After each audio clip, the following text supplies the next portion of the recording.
On this Sunday, when we are remembering the work of BMS World Mission and particularly our link missionaries Louise and Peter Lynch, it's appropriate that the Gospel reading from Matthew talks about the workers in the harvest field. Matthew chapter 9, beginning at verse 35, reading on into chapter 10. Jesus went through all the towns and villages, teaching in their synagogues, preaching the good news of the kingdom, and healing every disease and sickness. When he saw the crowds, he had compassion upon them, because they were harassed and helpless, like sheep without a shepherd. Then he said to his disciples, "The harvest is plentiful, but the workers are few. Ask the Lord of the harvest, therefore, to send out workers into his harvest field." He called his 12 disciples to him and gave them authority to drive out evil spirits and to heal every disease and sickness. These are the names of the 12 apostles. First, Simon, who he called Peter, and his brother Andrew. James, son of Zebedee, and his brother John. Philip and Bartholomew, Thomas and Matthew the tax collector. James, son of Alphaeus and Thaddeus, Simon the Zealot, and Judas Iscariot, who betrayed him. The 12 Jesus sent out with the following instructions. Do not go among the Gentiles or enter any town of the Samaritans. Go rather to the lost sheep of Israel. As you go, preach the message, the kingdom of heaven is near. Heal the sick, raise the dead, cleanse those who have leprosy, drive out demons. Freely you have received, freely give.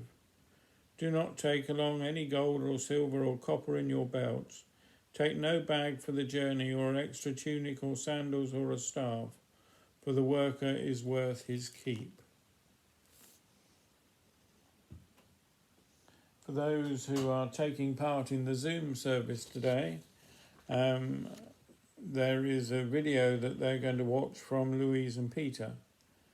For those who follow the service using YouTube, as we are today, the latest prayer letter I shall read to you.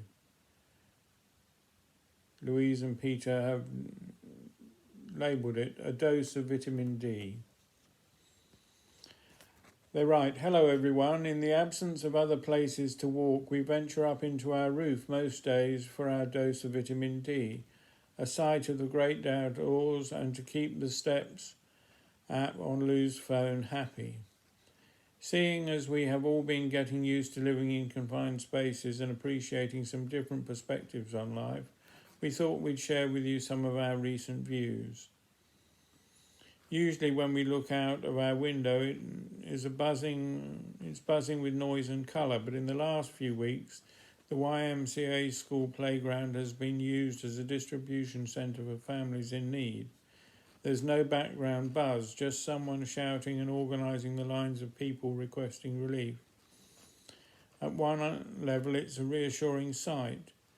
Thank God for initiatives by government, NGOs, churches and individuals that are giving help to people in crisis.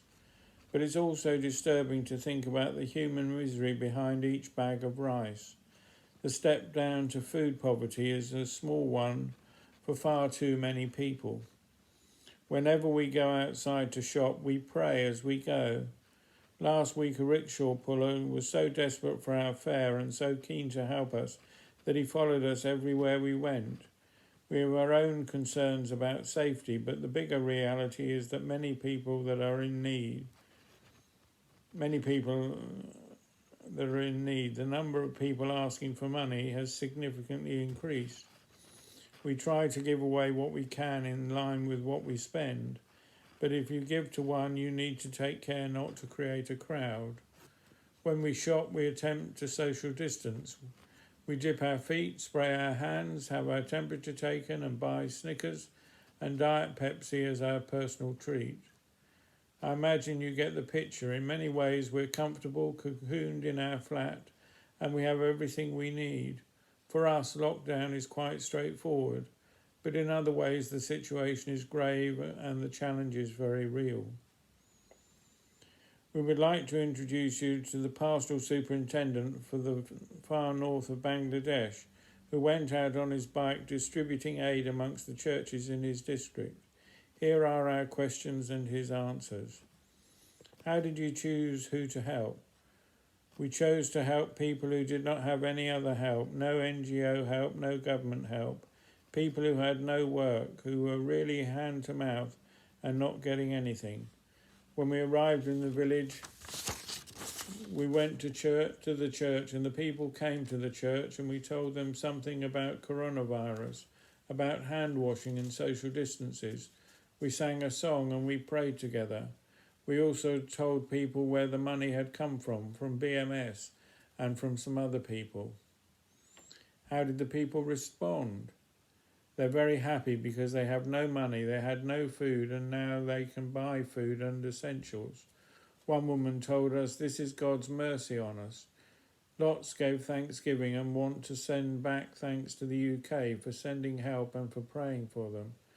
We also heard one woman saying, because we have this money, we will give help to someone, and so someone else can live. How did it make you feel being part of this aid distribution? The crisis is a big crisis, but what we did was very good because Jesus fed the 5,000. We can't leave them alone. Of course we stand behind them, not only for money, but to give advice, to give mental support. Without prayer, money is not enough. Prayer is a good thing we have to pray together. It's hard to find words to describe the impact of the cyclone Amphan that hit southwest Bangladesh very hard. For us, we felt heavy sadness and grief, especially as it struck a low-lying area already vulnerable to the impact of climate change, and an area still recovering from the cyclone last year and the impact of COVID lockdown. This year has become so much about helping just to get through. As pictures and accounts of the loss of livelihoods come into Kelowna, we have almost felt overwhelmed by the scale of our brothers and sisters' needs and losses. We also join them in giving thanks and praise to God that lives were not lost. Please carry on praying for the churches in Kelowna and as people rebuild homes and livelihoods, and as they look to God to give them comfort and meet their needs. On most of the emails we send at the moment, I find myself writing mercy prayers. Please keep praying God's mercy for Bangladesh. Pray that the infection numbers that are currently rising steeply would begin to fall. Pray that families staring poverty in the face would be spared. Pray for those who are sick with COVID-19. Pray for the BBCS hospital and the staff at Charahunga. Thank God for the privilege and blessing that we can stand alongside brothers and sisters and can help to bear some of the burden. It's a strange time. While being instructed to be distanced, we're at the same time so closely connected. We're grateful for your support and prayers for us. The church here appreciates your prayers and support for them. Thanks for taking this Bangladesh dose of vitamin D with us and taking a look inside. We pray for all of you in your own circumstances, praying that this is not easy for anyone. With our love, Peter and